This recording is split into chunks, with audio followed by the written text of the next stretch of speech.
What's happening, guys? Welcome back to Vertical Football. Welcome back to another episode of the Manchester United Fans Corner. I'm your host, Shego, and guys, it's great to be back here with you. We a lot of reports about Manchester United closely completing a deal for Ederson of Atlanta. The price that is being discussed is around 40 to 45 million pounds.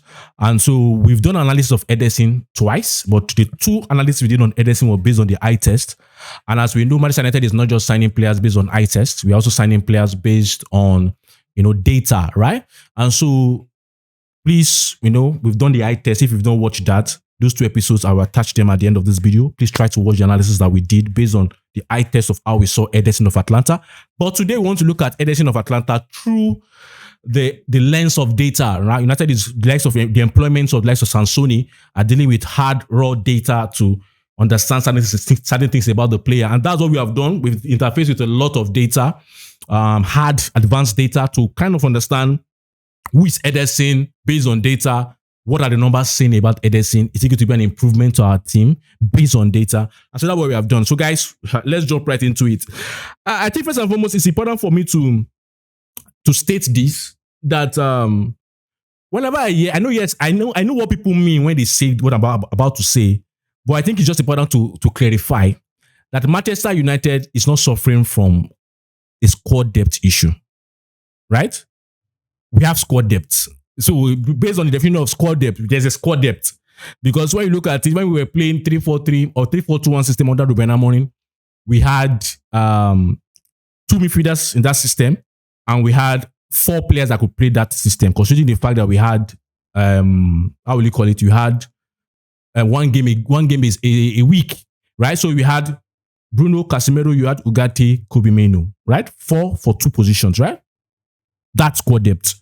When you come to the other side, you have 4-2-3-1 under Michael Carrick. You had 3 in the midfield position. Now we have 5 people that can play in that 3 position, right?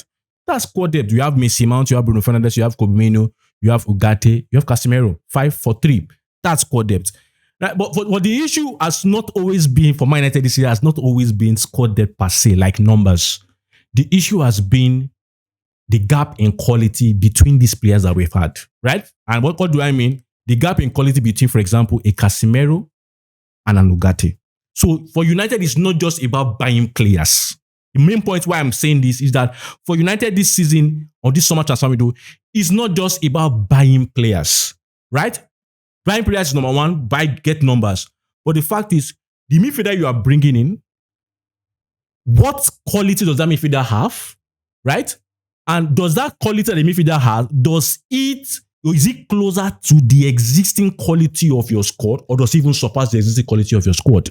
Because it's not just about buying players, I said, it's also about quality. So there is squad depth and there is overall quality gap or squad gap in quality, right? So it's about, you are bringing in Ederson now as a midfielder.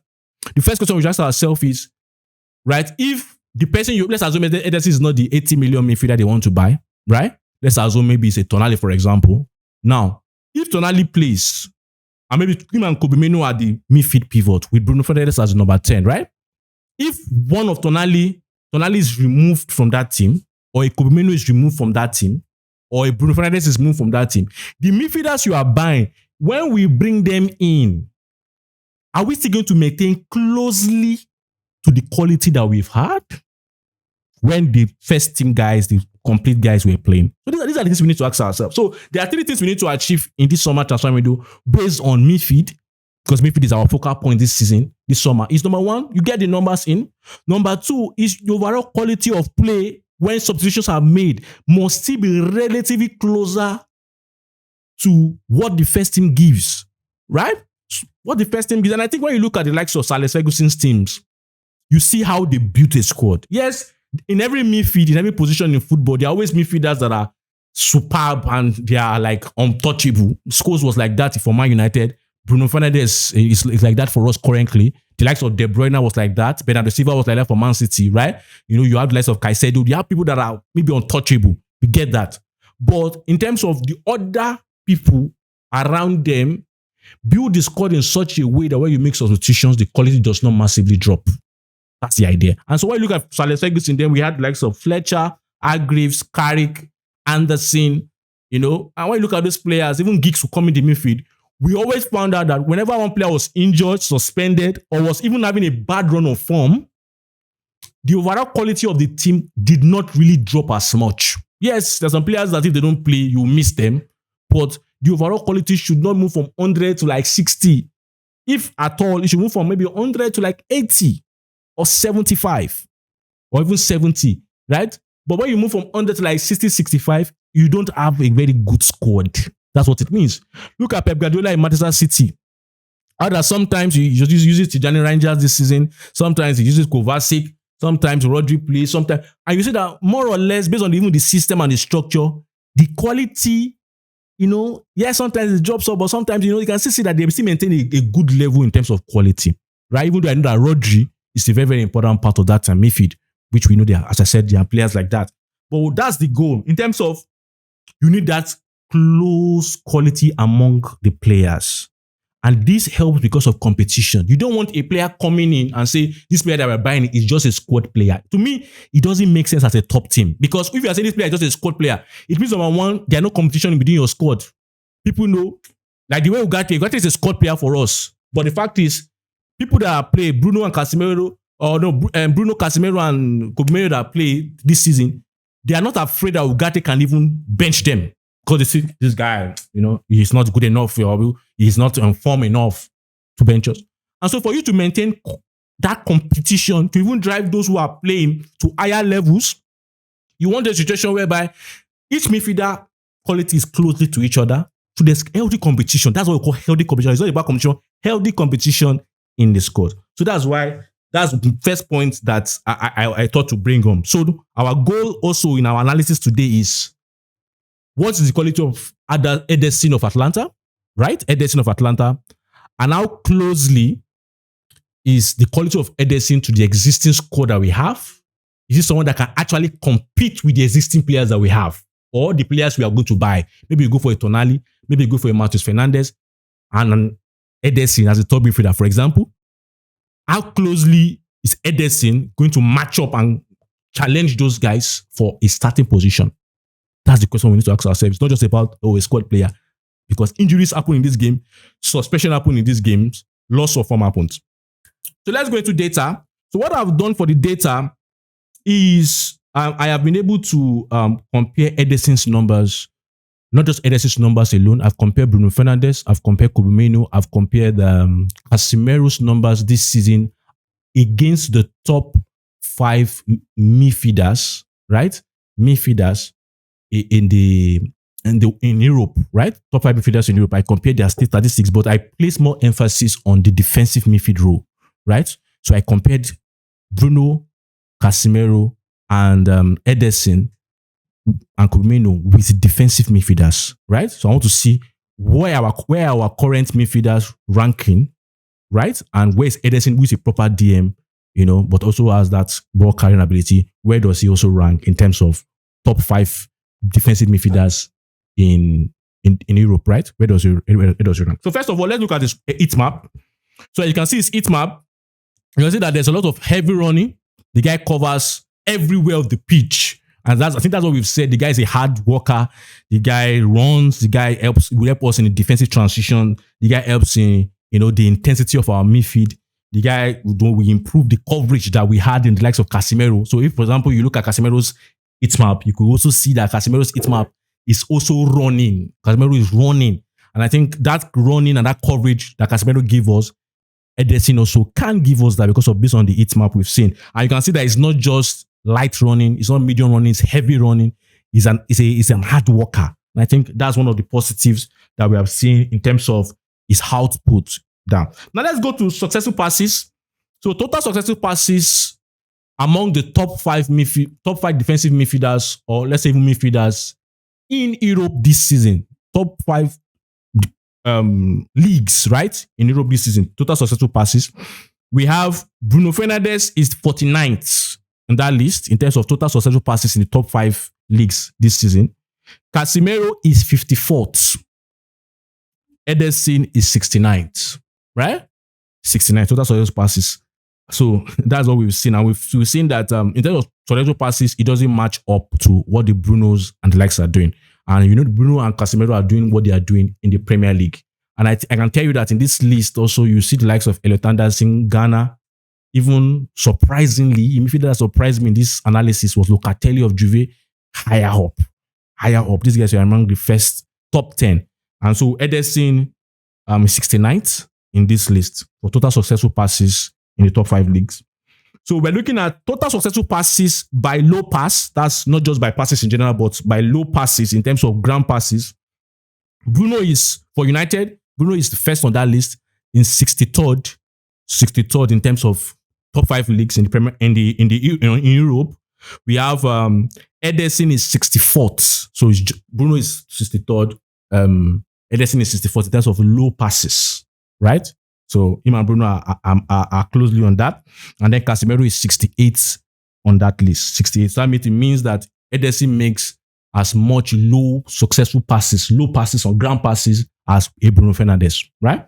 So let's go to total successful passes by diagonal pass, right? By diagonal passes, the highest is Bruno Fernandes. Bruno Fernandes is 11th position. That's diagonals, switching of play, long balls, right? That's Bruno Fernandes 11th in terms of top 5 leagues in Europe. And then we have Casemiro is 15th. That means we are doing very well in terms of Casemiro is 15th, Bruno is 11th on diagonals, right? But we see that Ederson is 68th possession. This is a big thing. Yeah, I know he has those passes, but the fact is, he's not doing as much as Bruno and Casemiro are doing, and he's not as successful as doing it as Bruno and Casemiro. So that's a point we have to also look at. Total successful passes by foot clearances. When you clear the ball by foot, we have Casemiro 4th in the top 5 leagues in Europe. Bruno Fernandes is 113th on this 113th on this list, and Ederson is 119th on this list. So I mean, total clearances for a DM, Bruno has more total clearances by foot more than Ederson, who is a DM. Bruno is an AM, played half of the season as a CM, played half as number 10, and he has more than a proper DM by foot clearances. Next point is total successful passes from the defensive third. That means defensive area now. In terms of first receiving job, building up on the back, successful passes from that defensive zone. Ederson is the 63rd on this list, while Casemiro is the 66th on this list. 66. That means Ederson has more successful passes from the defensive third than a Casemiro, slightly than a Casemiro. So in that area, you feel like maybe the gap is not that much in them. He's 63rd. Casemiro is 66, so he improves us on that metric. Total successful passes in the mid-third, that's in the middle of the pitch now. Successful passes in the middle of the pitch. In the top 5 league in Europe, we have Casemiro is first in terms of 44th for Man United. In the middle of the pitch, Casemiro is 44th in the top 5 leagues in Europe. Bruno is 59th, and Ederson is 85th. That means in the middle of the pitch, he's not making as much successful passes in the middle of the pitch, right? Yes, in the defensive side, he's making passes, but in the middle, he's not making as much passes. And maybe that could be because he's running through, right? But there's a substantial gap that if you want to be a possession-based side that wants to pass the ball in the middle of the pitch, is really far back because Casemiro is 44th in this season. Bruno is 59th, but he is 85th. Total successful passes in the final third. That's in the opposition half now. In the opposition side, Bruno is 10th. That's total successful passes. That's in the top 5 leagues. Bruno is number 10.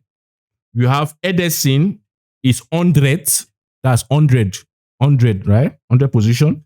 And then you have Casemiro is 136th. That means in terms of final third, Ederson makes more successful passes in the final third than Casemiro, right? But Bruno obviously is far. So it shows also that Ederson has the ability to, to bump forward and to make those and make those deliveries and passes in the final third much more than a Casemiro. But it's 100 on that list. That means there are 99 players, midfielders that are better than him. And when I mean 99, I mean the names the Atalanta Ederson, the Tonalis, the Matheus Fernandes, the João Gomez, all those guys, Ghanas and the likes, they are far better than him in terms of passes in the final third. And even in terms of passes in the middle third, even in terms of passes in the defensive third, those guys surpass him. So let's move on to other statistics. Offensive touches, that means touches that are offensive, where are they receiving the ball, right? Where are the average position where they receive the ball and they touch the ball? Which zones are they touching the ball more? And what's their percentage in those areas? So offensive touches, obviously Bruno Fernandes has to be high. Bruno Fernandes is 32nd in the top 5 leagues, 32nd in that list. You're having Casemiro is 45th. That means Casemiro also enters those offensive areas as well. And you can see this season where Kobe stays back, Casemiro enters those spaces. Ederson is 71st on that list. That means maybe by instruction of the manager, he's not allowed to do those offensive touches. But let's now check defensive now. Defensive touches, Casemiro has 12. He's 12th in terms of 12 positions in top 5 league, 12 position in the top 5 league, while Ederson defensive touches is 103. So he's not pushing forward in terms of attacking touches, offensive touches.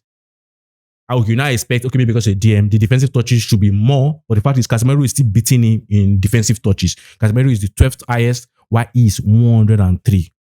It's not looking good, really. Ball regains. Now let's go to defensive work in terms of maybe on the ball is not as superb as we have done the analysis on the eye test, but let's look at ball regains, like tackling and all those kind of things. Ball regains. Casemiro is 11th in top 5 leagues in the Europe this season. Ederson is 102. That's 102nd. It's not looking good. It's not looking good. Casemiro is 11th and Ederson is 102nd. 102nd. It's not looking good. Ball regains in your own box. That's your defensive box. Casemiro is 47th position on that. Ball regains in your own box. Manuel Ugarte, funny enough, is 186th. And Ederson is 192nd. That means Manuel Ugarte has more ball regains in our own box, defensive box than Ederson. Ederson is 192nd. Ugarte is 186th. This is based on the data. And Casemiro is 47th. Ground duels won. Let's go to more defensive analysis. Ground duels won in the top 5 leagues in Europe. Casemiro is 16th in terms of 16th highest in terms of ground duels won. Ederson is 61st. And the likes of Ghana, the likes of Tonali, the likes of Elliot Anderson, those guys Watting, they are both Ederson. Area duels won. Casemiro is 19th. Solid season from Casemiro. Solid numbers in top 5 leagues in Europe. Bruno is 130th in terms of area duels won. Bruno is 130th. Ederson is 223rd. 223rd area duels. Interceptions. In the top 5 leagues in Europe, Casemiro is 52nd in terms of 52nd highest. Bruno is 113th. 113th in interceptions. Ederson is 180th. He's not making interceptions up to Bruno Fernandes. Obviously, he's not making interceptions up to Casemiro. So next, let's go to defensive header. Casemiro is 9th. That's in the top 5 leagues in Europe. Bruno Fernandes is 158th in the top 5 leagues in Europe. 158th in terms of defensive header. While Ederson is 167th in terms of defensive header in the top 5 leagues in Europe. That means Bruno, defensive headers, right? Defensive headers. Casemiro, obviously, is 9th position. Is higher than Bruno Fernandes, with 158. Bruno Fernandes is higher in defensive headers than Ederson, 167. Let's go to blocks. Defensive blocks. Casemiro is first in the top 5 leagues in Europe this season. Casemiro is first, number 1, first. Ederson is 122nd. The likes of Elliot Anderson, Ghana, even Locatelli, all those guys are ahead. João Gomez, they are ahead of him. 122nd. Tackles. In the top 5 leagues in Europe, Casemiro is 30th. 30th in the top 5 leagues in Europe in terms of tackles.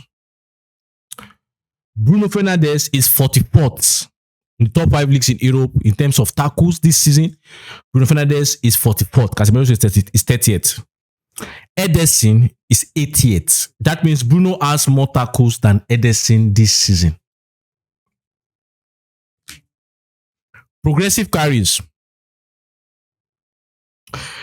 In the highest progressive carry here is Casemiro in terms of Man United. It's Casemiro.